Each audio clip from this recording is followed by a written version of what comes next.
Good evening dear 11th class students. कई दिन से वीडियो नहीं आ पा रही हैं, थोड़ा सा प्रॉब्लम चल रही थी। अब देखिए, आप जो अब तक के क्वेश्चन कराए हैं 11-14 तक जितने भी हैं, उनमें जो जो क्वेश्चन आपको नहीं आए हों एक बार फिर से उन्हें स्टार्टिंग से कराएंगे जैसे ही चैप्टर कंप्लीट हो जाएगा। तो अब हम इलस्ट्रेशन 14 के बाद देखते हैं। हमारे पास एक नई टर्म आएगी, bad debts recovered. Bad debts recovered क्या होता है कि ये बैड डेट्स, देखो पहले, जिन्होंने हमारा पैसा मार लिया है, यानी जो पैसा हमारा डूब गया है, जो ऐसे डेटर्स हैं जिन्होंने हमारे पैसे नहीं दिए, उसके लिए हम एंट्री कर लेते थे। क्या एंट्री करते थे उनके लिए? उनके लिए हम एंट्री करते थे bad debts account debit. Bad debts account debit to party name, जो भी होता था उसके नेम से उसे हम क्लोज कर देते थे। यानी कि जैसे राम से हमें पैसे लेने हैं तो bad debts account debit to Ram, clear. तो वो हमने उसका अकाउंट क्लियर कर दिया, क्लोज कर दिया, बैड डेट्स मान लिया। मान लो कुछ दिन बाद अब वो पैसे देने के लिए आ जाता है, उससे हमें कुछ पैसे मिल जाते हैं बैड डेट्स में ट्रांसफ़र करने के बाद। तो वहाँ पे एंट्री होगी cash account debit, cash account debit to party name नहीं आएगा, क्योंकि पार्टी नेम को ऑलरेडी हम पहले ही ख़त्म कर चुके हैं बैड डेट से।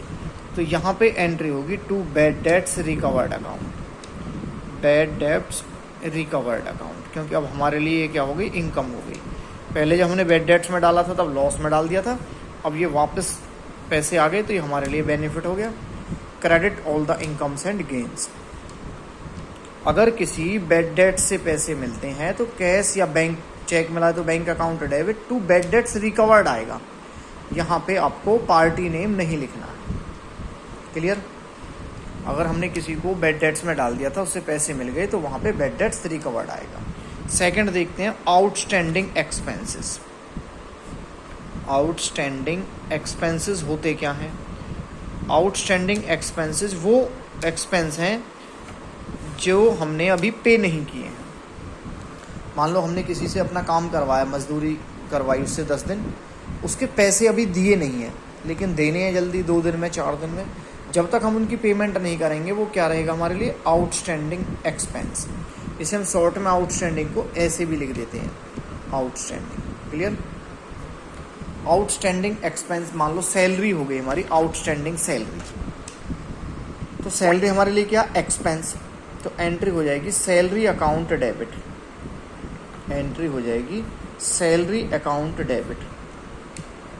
अगर हम पेमेंट कर देते हैं तो एंट्री आ जाती टू कैश अकाउंट। अगर हमने सैलरी पेड लिखा होता तो पेमेंट कर दी, आउटस्टैंडिंग लिखा है, इसका मतलब अभी हमने उसकी पेमेंट नहीं की है, तो क्रेडिट में आ जाएगी to outstanding salary account, to outstanding salary account. जो भी अमाउंट है वो यहाँ पे लिख देंगे। आउटस्टैंडिंग एक्सपेंस अगर मान लो वेजेस होता तो wages account debit to outstanding wages, clear. Rent होता तो rent account debit to outstanding rent account. इस तरह से आउटस्टैंडिंग, तो आउटस्टैंडिंग क्या होगी? अनपेड। इसकी जगह, आउटस्टैंडिंग की जगह ड्यू भी लिखा हो सकता है, ठीक है ना, अनपेड भी लिखा हो सकता है, येट टू पेड भी लिखा हो सकता है, अभी देने बाकी हैं। इन सब का एक ही मतलब है। इसके बाद नेक्स्ट आते हैं हम प्रीपेड एक्सपेंस पे। प्रीपेड एक्सपेंसेस, प्रीपेड एक्सपेंसेस का मतलब जो एक्सपेंसेस हमने एडवांस में पे कर दिए हैं। जैसे मान लो हमें अपना घर बनाना है और हमने किसी से बात कर ली, जो भी घर बनाने वाले होते हैं, उसे हमने टेंडर दे दिया 5 लाख रुपए में, तो कुछ हम उसे अमाउंट एडवांस दे देते हैं। मान लो 10% ही दे दिया, 50,000। अभी वो काम तो उसने किया नहीं है, लेकिन हमने पेमेंट कर दी, तो वो क्या रहेगा? Prepaid expense. हमने पैसे दे दिए, अभी काम नहीं करवाया, तो क्या होगा? Prepaid expense. जब पे करेंगे तब दूसरी एंट्री होगी। पे करने पे तो एंट्री हो जाएगी, मान लो जो भी हमने रेंट पे कर दिया एडवांस, तो पहली एंट्री हो जाएगी rent account debit to cash account. ये तो होगी पे करने पे। मान लो ये हमने 10,000 पे किया, इसमें से 5,000 हमारा प्रीपेड है। प्रीपेड की एंट्री कैसे होगी? Prepaid rent account debit.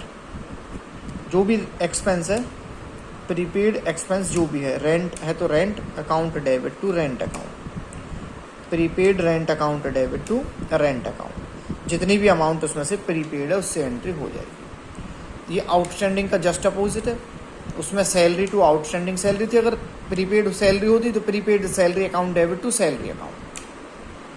Clear? आगे देखिए डेप्रिसिएशन।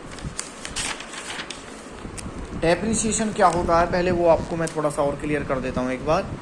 मान लो हमने कोई फिक्स्ड एसेट परचेज की, कार ही ले ली। अब कार हमने 10 लाख में खरीदी है, तो 1 साल बाद उसकी कीमत कम हो जाएगी, 2 साल बाद और कम हो जाएगी। मान लो 1 साल बाद उसकी कीमत 8 लाख रह गई, 2 साल बाद उसकी कीमत 6 लाख रह जाएगी, 3 साल बाद 5 लाख रह जाएगी। तो हर साल उसकी जो वैल्यू है वो लगातार कम हुई है पुरानी होने के कारण, टूट फूट के कारण, रिपेयरिंग के कारण। ठीक है ना? अब कई बार मॉडल चेंज हो गया, मान लो किसी कार का नया मॉडल आ गया, तो पुराने जो मॉडल है उसकी कीमत अपने आप डाउन हो जाएगी। तो डेप्रिसिएशन हर फिक्स्ड एसेट पे लगेगा, लैंड को छोड़ के। ज़मीन पे तो डेप्रिसिएशन लगेगा नहीं। मान लो प्लॉट पड़ी है 20 साल से, तो उसके रेट कम थोड़ी होंगे, भाई पुरानी होगी। ठीक है ना? बाकी जैसे कार है, बिल्डिंग है, सब पे डेप्रिसिएशन लगेगा, जितनी भी फिक्स्ड एसेट्स हैं।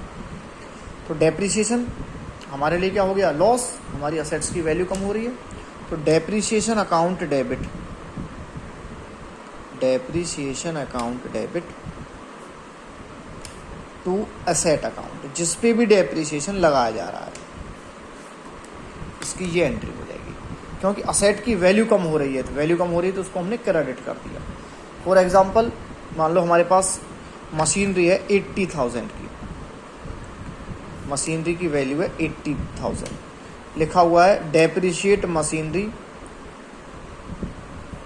बाय 10%। हमें मशीनरी पे 10% डेप्रिसिएशन लगाना है। तो 10% कितना हो गया 80 का?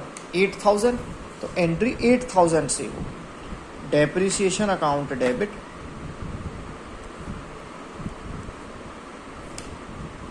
Depreciation account debit to machinery account, क्योंकि असेट क्या होगी अब की बार हमारे पास? मशीनरी। 10% कितना आया था? 8,000। तो 8,000 से एंट्री कर दो। डेप्रिशिएट मशीनरी, डेप्रिशिएट मशीन, इस तरह से डेप्रिसिएशन की एंट्री होगी। फर्नीचर को करना होता तो फर्नीचर आ जाता। मान लो 2 या 3 असेट एक साथ डेप्रिशिएट करनी है, तो depreciation account debit to machinery account to furniture account, या और भी जो होती है उनका टोटल करके डेप्रिसिएशन के सामने लिख देते हैं। अब आएगा interest on capital and interest on drawings. देखिए पहले एक छोटी सी मैं आपको चीज़ बता देता हूँ।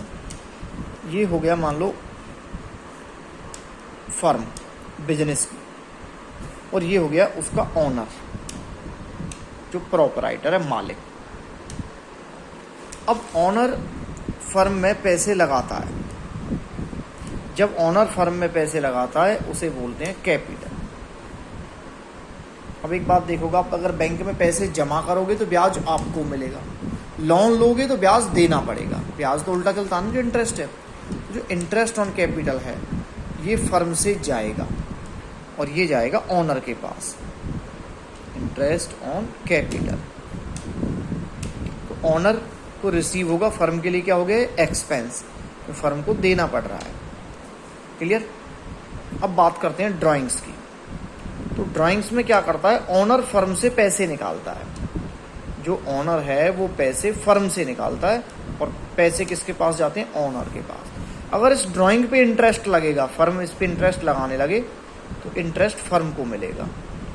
इंटरेस्ट ऑन ड्राइंग्स ये ओनर के पास से किसके पास जाएगा? फर्म के पास। तो फर्म के लिए ये क्या हो गई? इनकम। ये फर्म के लिए क्या हो गई? इनकम, क्योंकि कैपिटल यहाँ से यहाँ जा रही है तो इंटरेस्ट यहाँ से यहाँ आएगा। ड्राइंग्स यहाँ से यहाँ जा रहा है तो इंटरेस्ट इधर आएगा। तो ये इनकम हो गई, ये एक्सपेंस हो गया।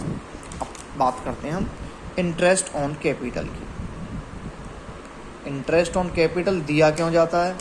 भाई फर्म में एक से ज़्यादा भी लोग हो सकते हैं। मान लो पार्टनरशिप फर्म है तो 2, 3, 4 लोग होंगे, सबने अलग अलग अमाउंट लगाई होगी बिजनेस में। किसी ने ज़्यादा लगाई है, किसी ने कम लगाई है, तो ज़्यादा वाले को ज़्यादा इंटरेस्ट मिलेगा, कम वाले को कम मिलेगा।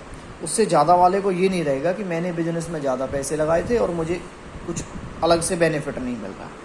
तो इंटरेस्ट ऑन कैपिटल फर्म के लिए क्या बताया था अभी, एक्सपेंस। तो एक्सपेंस वाली एंट्री हो जाएगी यहाँ पे, interest on capital account debit, interest on capital account debit.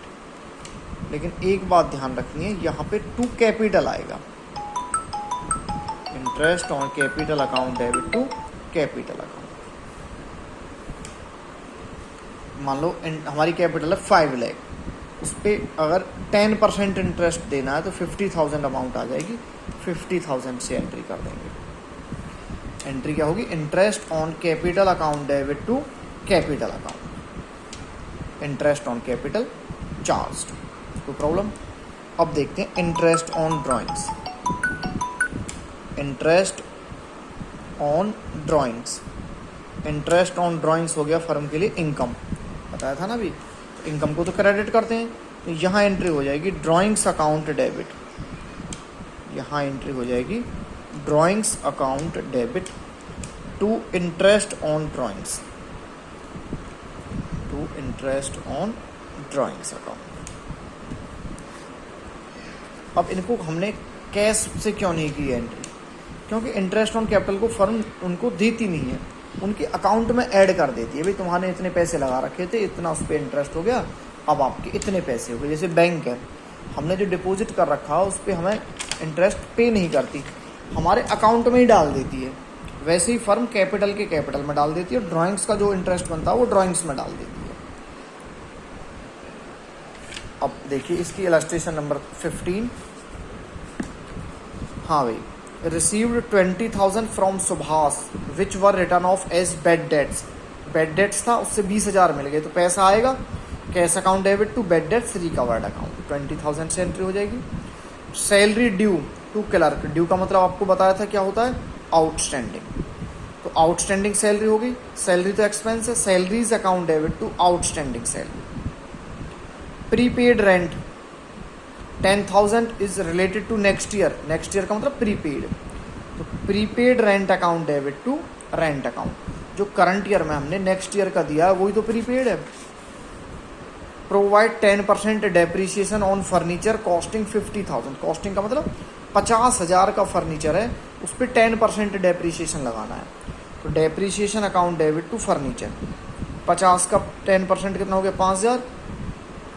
हाँ भाई, provide 12% interest on capital amounting to 10 lakh, 10 lakh पे 12% निकालेंगे, 120 आ जाएगा, 1,20,000। इंटरेस्ट ऑन कैपिटल एक्सपेंस है, तो interest on capital account debit to capital, 120 से एंट्री हो जाएगी।